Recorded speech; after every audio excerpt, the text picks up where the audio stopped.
this is still for discrete charges. So we have summation sign. In the case we have so many charges, so eventually we have a continuous distribution.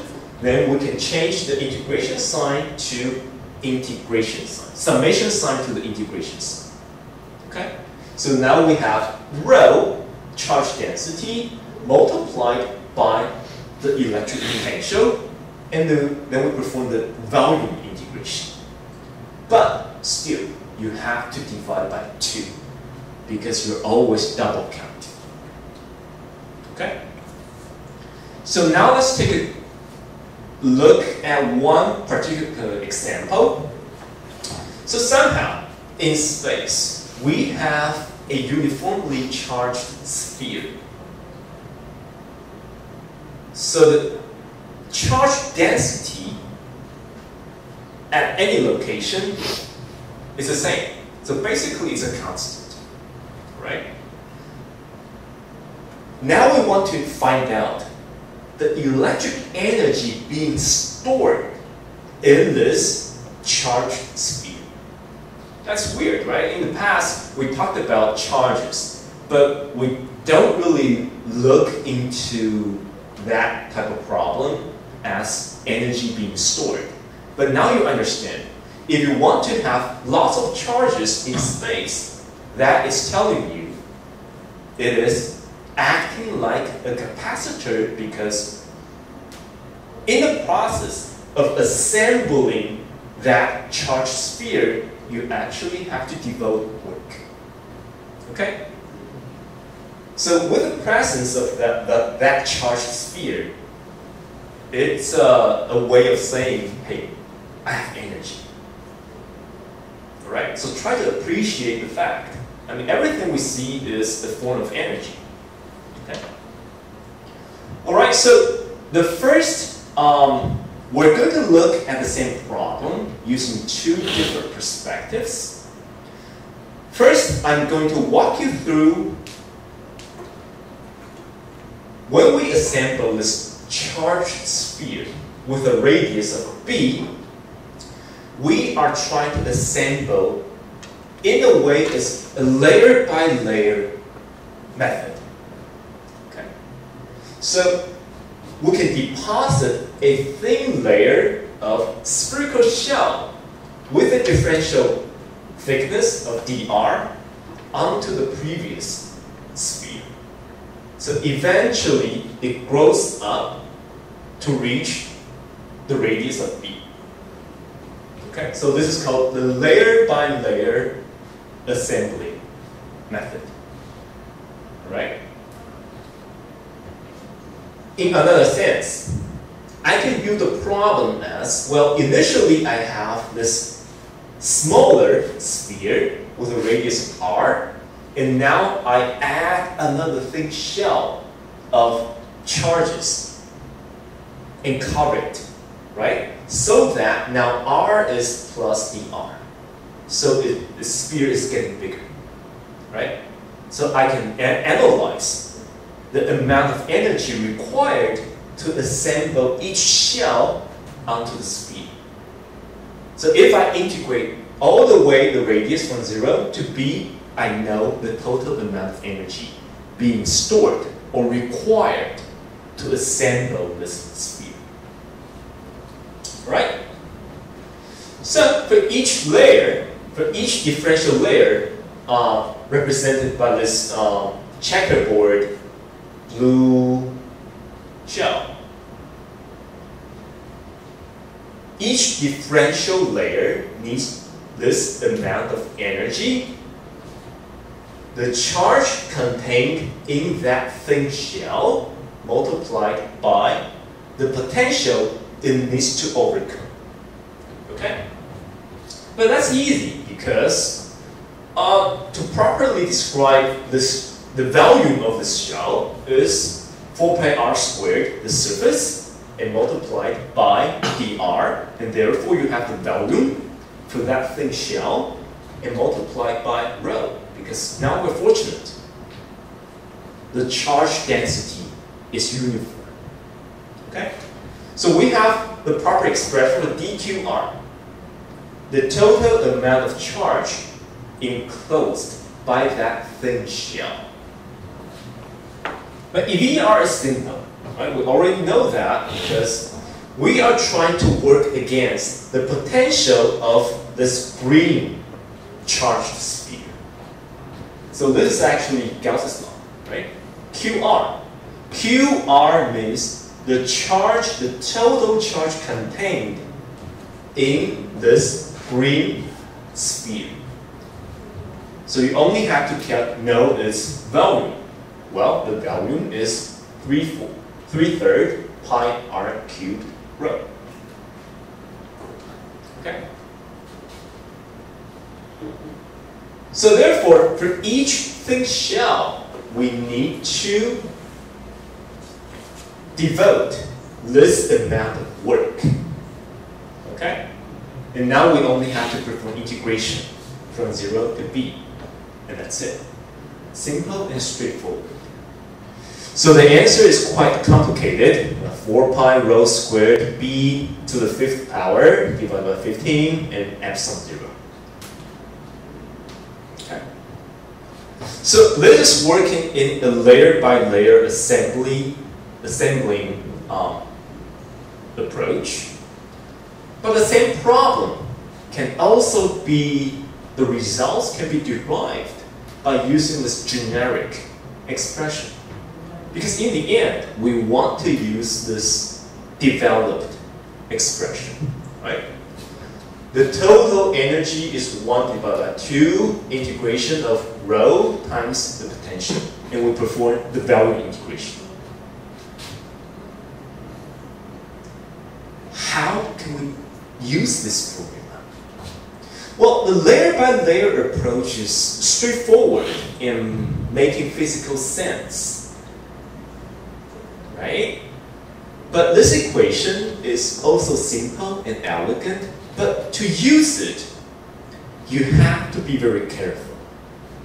What do I mean? Well, eventually, because we're treating a sphere, so in spherical coordinate system, we have very good symmetry, right? And therefore, the volume integration can be reduced to, I have a surface, right? And I have the differential length. So this is reduced to a one-dimensional integration, right? Because in every direction, I have symmetry. So the volume integration is reduced to a line integration in the radial direction. So mathematically, it's not difficult. But usually for students, you will mess up because how to properly account VR. Look at the equation again. Rho, in this case, rho is not spatially dependent. It's a constant everywhere, so I can take it out. Outside of integration, which is nice, you have less chance of getting wrong. So eventually, you're trying to perform a line integration with the radius, and VR is the potential as a function of radius. This should not be very difficult. But I can assure you, if this is appearing as your quiz problem now, probably 90% of you will get it wrong. So think about it.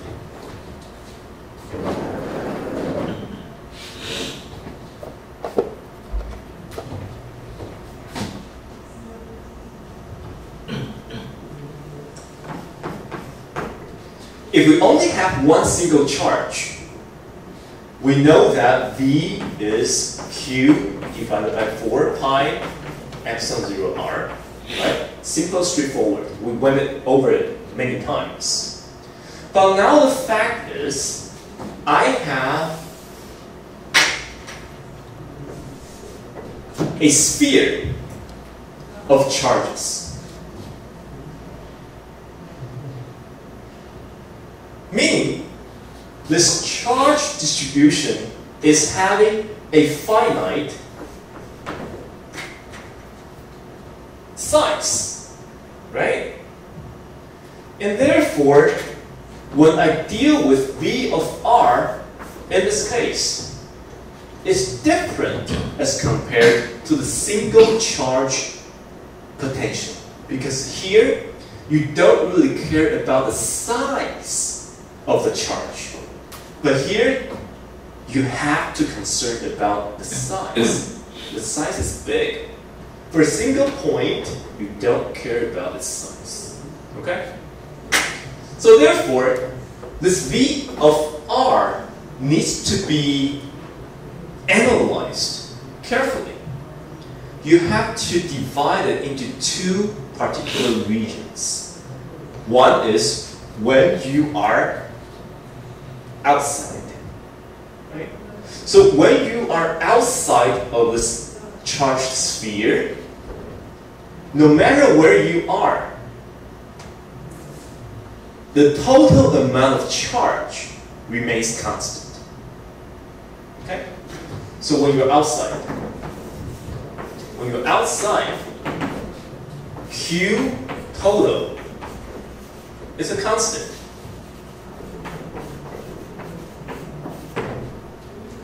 But what happens when you are inside? When you're inside, when you're standing a distance of R to the origin, when you are inside,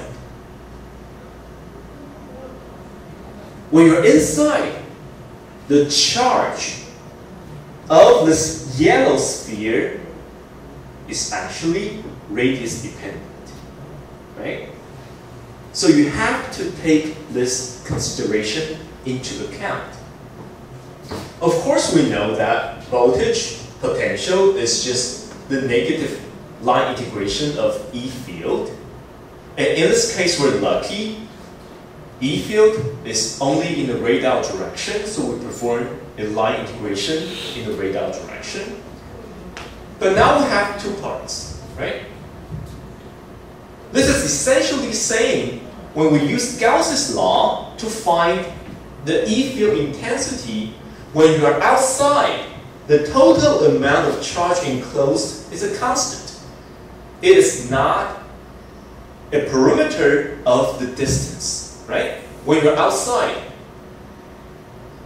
the total amount of charge is the volume of the sphere and multiplied by rho. It does not change as a function of distance. But when you are inside, when your radius is smaller than b and greater than 0, you have to be careful. In this case, you are evaluating only the charge contained in this yellow sphere. So it is the volume, but now the volume is distance dependent and multiplied by rho. Okay? So you have to separate into these two different regions: outside and inside. Alright? And therefore, in your electric potential, you have to have two different regions as well. Right? Now, well, you can do this integration, I suppose. I have trust in you. You are all good students.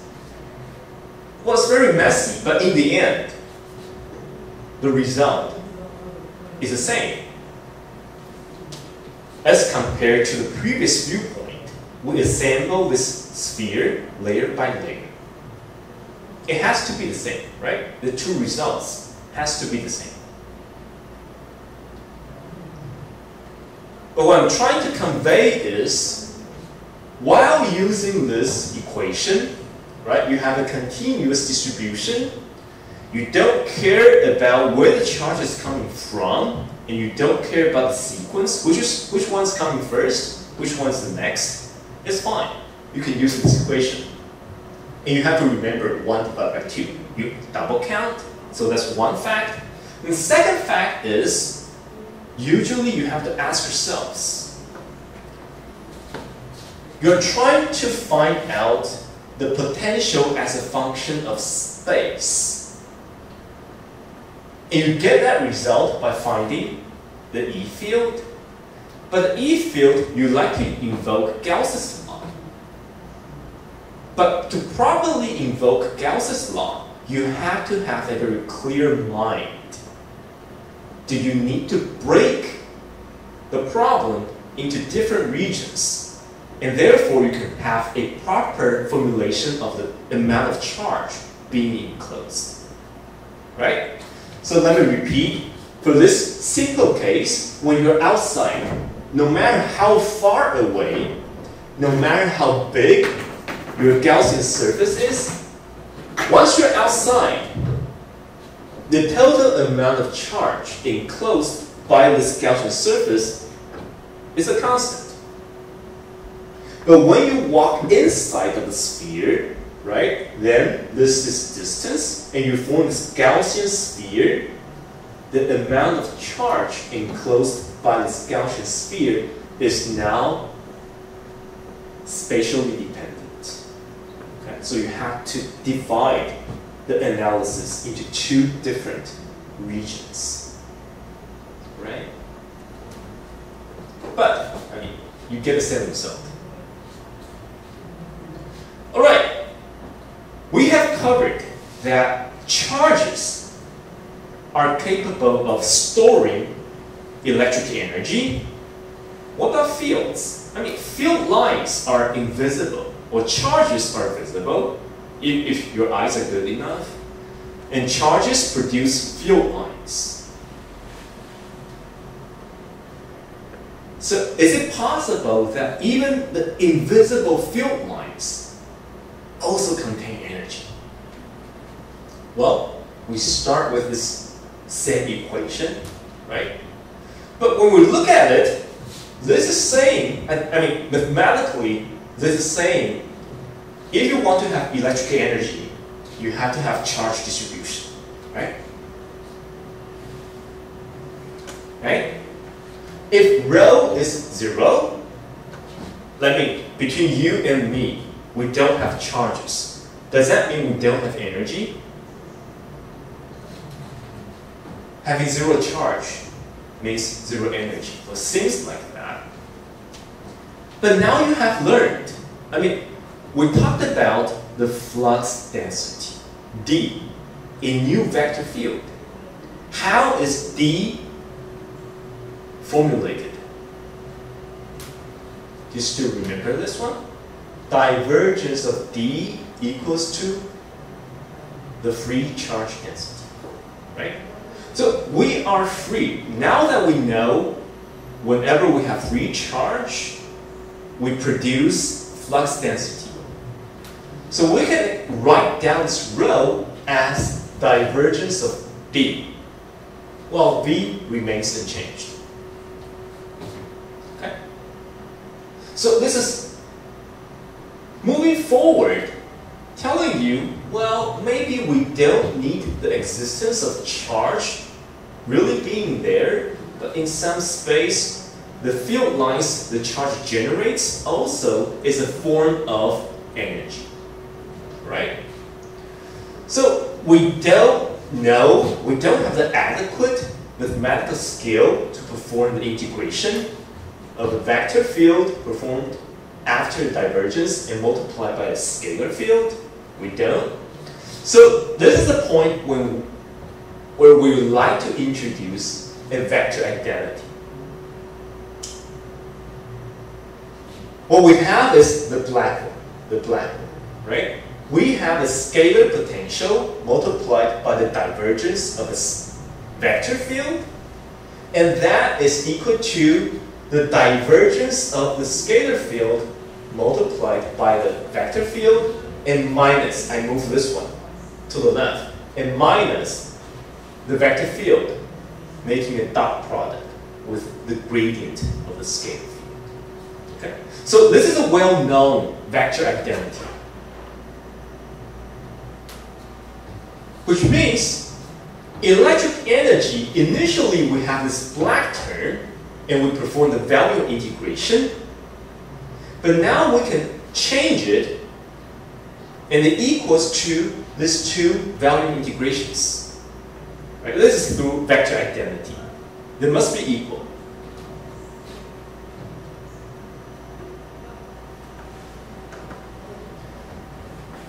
I still don't know how to solve it, but I want to change the expression to something I like.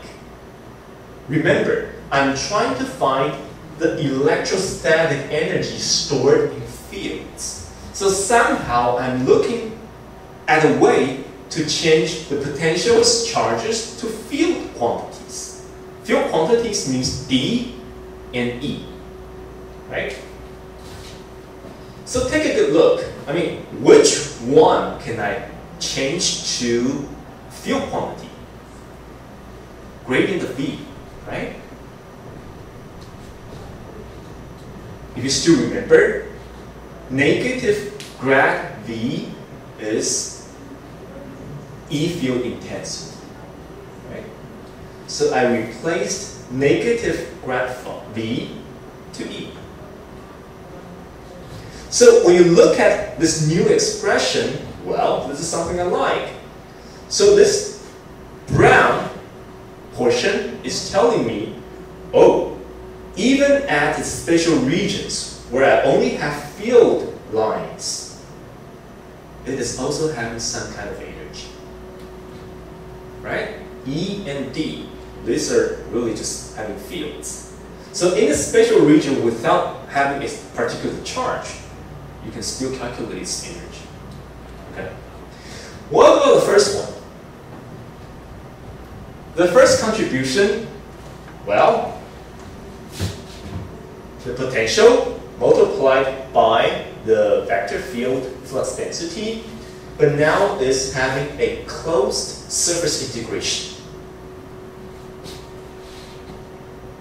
Initially, in our value integration, this value integration goes to infinity, right? So now this closed surface integration is performing an integration over a sphere with infinite radius. So let me try to convince you. The first term goes to 0. Why? If you have a very big sphere, we know the surface is 4 pi r squared. So the surface is having an r squared dependence, right? But to our knowledge, electric potential is 1 over r dependent, while this D is 1 over r squared dependence. So you multiply the two, you have 1 over r squared multiplied by 1 over r. You actually have inverse r cubed. And you multiply by the surface, 4 pi r squared, you still have 1 over r. But when r is approaching infinity, this first contribution goes to 0. Right? So this is telling you,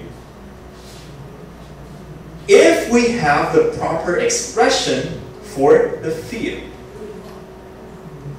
we can also calculate the resulting electric energy in that part of space. Okay? So let's try to use it. We look at this parallel plate capacitor again, and we ask ourselves, what is the resulting energy stored? I mean, we can also calculate it from the field it generates. Right? So when these two plates are very big, the area size is very big as compared to the distance, we have uniform field. And that field is V divided by D. V is the potential you apply. The potential supported by the battery. Okay? So we know the expression of E, just put it there. Right? So the energy contained in this simple capacitor system is this. But the integration 0 to D to Y is simple. It's just multiplied by D. So basically, in this capacitor, the total energy stored is 1/2. You know where 1/2 is coming from, right? 1/2. And this amount. But if you still remember, epsilon times S, the surface area, divided by the distance between the two plates, is just the capacitance, isn't it? This is actually something you were forced to memorize as a high school student. The energy stored in the capacitor is 1/2 CV squared. Right? But now you know where it's coming from. So we can extend it. So in the future, if we can calculate the energy stored in some device or space, then we know that the energy is equal to 1/2 CV squared, so we can deduce the corresponding capacitance value. Right? So this is a very simple example, but really to convince you, well, eventually, for whatever system, whatever material you use, whatever geometry you use, the stored energy can be formulated with the presence of, and can be related to capacitance, right? So in the future, you have this energy multiplied by 2, divided by V squared, and you have the capacitance. Okay?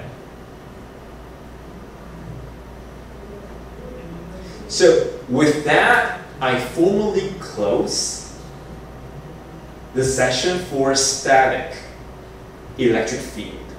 So we introduced the E field intensity, E, the vector field, and then we talked about materials. We introduced D, the flux density, and then we talked about capacitors. Right? So hopefully with that information, you have a clear understanding to electrostatic fields. Right? Thank you. So next week, we're marching into steady state current. It's a new chapter. Right? I'll see you next Monday.